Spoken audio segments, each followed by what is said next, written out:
Հարգելի գործընկերներ, սիրելի հայրենակիցներ, նախագիծը, որ առաջարկել է ընդդիմությունը եւ քննարկում ենք,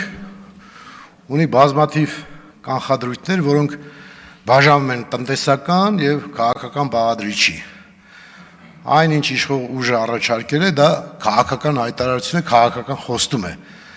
որի գնահատականը տրվում է ընտրությունների ընթացքում։ Այսինքն, եթե մենք խոստացել ենք մեր քաղաքացիներին, որ թոշակը եւ սպառողական զամբյուղը թոշակ եւ պարենային զամբյուղը համարժեք կլինեն, ընտրողները լսում են դա։ Եվ 26 թվականի ընտրություններին գնահատական կտան, արդյոք դա կատարվել է թե ոչ։ Սա քաղաքական բաղադրիչն է։ Տնտեսական բաղադրիչը կոնկրետ հաշվարկներ են։ Եթե մենք օրենքի ուժ ենք ուզում տալ այդ խոստումներին, մենք մտնում ենք տնտեսական դաշտ, այսինքն պետք է հաշվարկել, արդյոք հնարավոր է եղած բյուջեով թոշակները բարձրացնել այնքան, ինչքան կցանկանայինք բարձրացնել։ Սա տնտեսական բաղադրիչ է եւ այստեղ հաշվարկային մտածողություն եւ տրամաբանություն է պետք։ Եվ մեղադրել իշխող քաղաքական ուժին, որ իր խոստումները չի կատարում, խոստումների կատարելու գնահատականը տրվում է քաղաքական թատերաբեմում, քաղաքական արտահայտներում եւ ընտրությունների ընթացքում։ Եվ եթե դուք ուզում եք պարտադրեք, որ քաղաքական խոստումները բոլորը դառնան հատկապես տնտեսական դաշտում դառնան օրենքներ, այստեղ մենք շատ լուրջ դժվարություններ կունենանք։ Եվ սա տարածել մյուս բնակավարների վրա, այդ թվում նաև ֆուտբոլի լուրջ չի, որովհետև եթե ֆուտբոլում անհաջող խաղեր կան, եղել է նաև շատ հաջող խաղեր։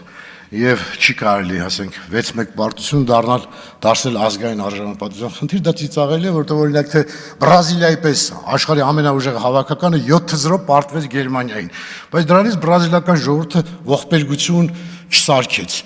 կամ 15-0 Ֆիլիպինների Ճապոնիայից պարտվեց, չեղավ որ Ֆիլիպինները վերացան որպես պետություն, կամ Ռուսաստանը 16-0 Գերմանիայից պարտվեց, Ռուսաստանը չվերացավ աշխարհից։ Մեր սրանք հարցեր են, որոնք անընդհատ եղել եւ լուրջ չի դա վերածել քաղաքական բանավեճի։ Այսինքն ի նկատի ունեմ, եթե մենք այս տրամաբանությամբ ենք ետում նաեւ տնտեսական հարցերի քննարկմանը, մենք տեղ չենք հասնի,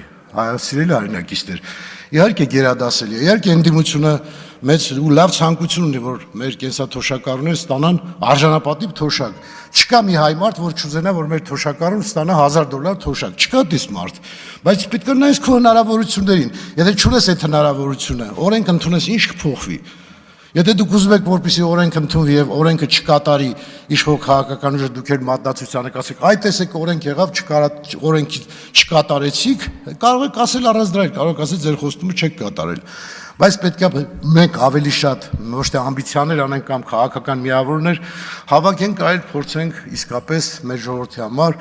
բարեկեցիկ կյանք ապահովել եւ արժանապատիվ թոշակ։ Շնորհակալություն։